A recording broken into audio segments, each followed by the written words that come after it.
আমরা জানাচ্ছিলাম শুরুতেই অসম বিধানসভা শীতকালীন অধিবেশনের আজ দ্বিতীয় দিন এবং সংসদে উঠে আসতে পারে নতুন দুটি বিল, এছাড়াও 8টি সংশোধনী বিল নিয়ে হতে পারে আলোচনা, এমনটাই সূত্র মারফত খবর পাওয়া যাচ্ছে। গতকাল আমরা দেখেছিলাম প্রথম দিনে কার্যত উত্তপ্ত হয়েছিল বিধানসভা, স্থগিত করা হয় পরবর্তীতে। তবে আজ দুটি নতুন বিলের প্রসঙ্গ উঠতে পারে সংসদে, পাশাপাশি 8টি সংশোধনী বিলও পেশ হতে পারে আজ দ্বিতীয় দিনের শীতকালীন অধিবেশনের দ্বিতীয় দিনে। সরাসরি কথা বলবো, জানবো আরো বিস্তারিত। আমাদের সঙ্গে রয়েছেন প্রতিনিধি হিরণময় ভট্টাচার্য। হিরণময়দা, কার্যত আজ নতুন দুটি বিল পেশ হতে চলেছে সংসদে এবং পাশাপাশি 8টি সংশোধনী বিল রয়েছে, সেই বিলগুলো নিয়ে আলোচনা হতে পারে। কি কি বিল রয়েছে এবং বর্তমানে কি পরিস্থিতি রয়েছে? দেখো শুভেন্দু, গতকাল আমরা বিধানসভার প্রথম দিনে আমরা খুব উত্তপ্ত পরিস্থিতি দেখেছিলাম বিধানসভার ভেতরে এবং বাইরেও প্রতিবাদ হয়েছিল, ভেতরেও উত্তপ্ত পরিস্থিতি ছিল, বিরোধীরা হই হট্টগোল করেছিল। কিন্তু আজকে ছবিটা ঠিক উল্টো। আজ সকালবেলা 0 আওয়ার্সে প্রশ্ন উত্তর পর্বের মাধ্যমে এখানে সদনের কাজকর্ম শুরু হয় এবং আমাদের কাছে যে তথ্য আমরা পেয়েছি এখন পর্যন্ত, আজ সব মিলিয়ে 10টা বিল বিধানসভায় পেশ হতে পারে। এর মধ্যে 8টি সংশোধনী বিল এবং দুটি নতুন বিল রয়েছে। দুটি নতুন বিল এগুলো হলো regional institute of management university bill 2005 এবং আজিম প্রেমজি ইউনিভার্সিটি বিল 2005।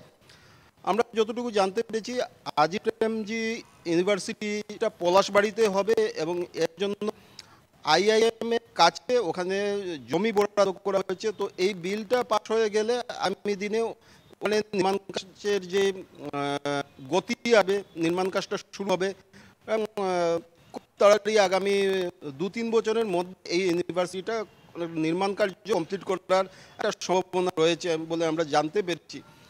এছাড়া গতকাল যে নেলি গণহত্যা হয়েছিল, গণহত্যা নিয়ে তিওয়ারি কমিশনের যে রিপোর্টটা ছিল, সেই রিপোর্টটা বিধানসভায় পেশ হয়েছে।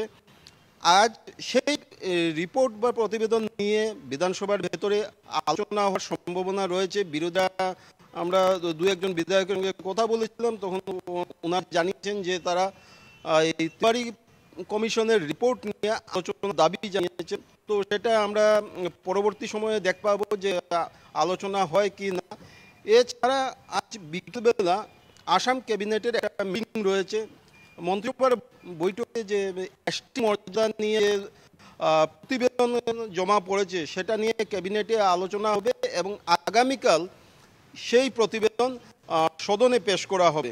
শুভেন্দু, একবারে হিরণদার পাশাপাশি এইবারে যে সবচেয়ে চর্চিত বিল রয়েছে, অর্থাৎ বহু বিবাহ বিরোধ করার জন্য মুখ্যমন্ত্রী যে বিলের কথা বলেছিলেন, সেই বিল কবে টেবিল হতে পারে? এবং পাশাপাশি গতকাল আমরা দেখেছিলাম কার্যত একেবারে উত্তপ্ত পরিস্থিতি, কার্যত কোনো আলোচনায় সেভাবে করা যায়নি, স্থগিত করতে হয়েছিল বিধানসভার অধিবেশন। সেক্ষেত্রে আজ কি আভাস পাওয়া যাচ্ছে হিরণময়দা?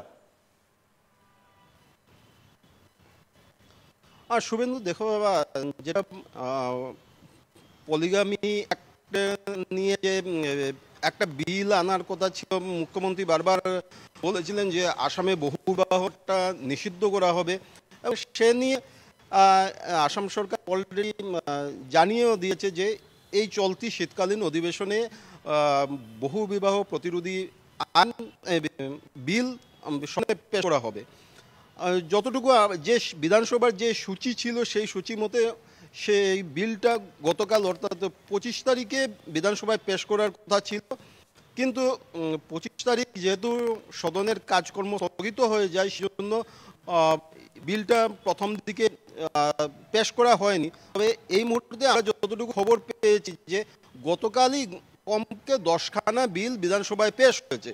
তো সেই 10খানা কোন কোন বিল পেশ হয়েছে সেই বিষয়টা আমরা এখনো তথ্য আমার হাতে আসেনি, আরও কিছু পরে হয়তো জানতে পারবো। ফলে বহুবিবাহ বিরোধী আইনটা বিধানসভায় পেশ হয়েছে কি না সেটা নিয়ে একটু সংশয় রয়েছে।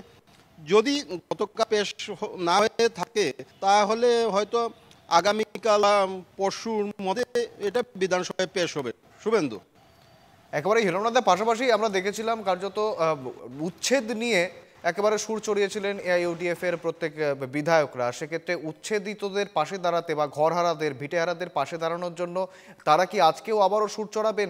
কি রয়েছে তাদের পরিকল্পনা? পাশাপাশি বিরোধী জোট যারা রয়েছেন, বিরোধী বিধায়করা ঠিক কি পরিকল্পনা, কি স্ট্র্যাটেজি নিয়ে এগোচ্ছে এই শীতকালীন অধিবেশনে?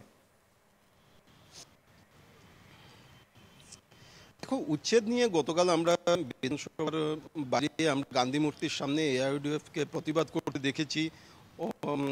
বিক্ষোভ জানিয়েছিলেন, প্লাকার্ড হাতে নিয়ে সরকারের বিরুদ্ধে স্লোগান দিয়েছিলেন। কিন্তু আজ আমরা কোনো প্রতিবাদ আমরা বিধানসভার ভেতর হোক বাইরে হোক কোথাও দেখতে পাইনি।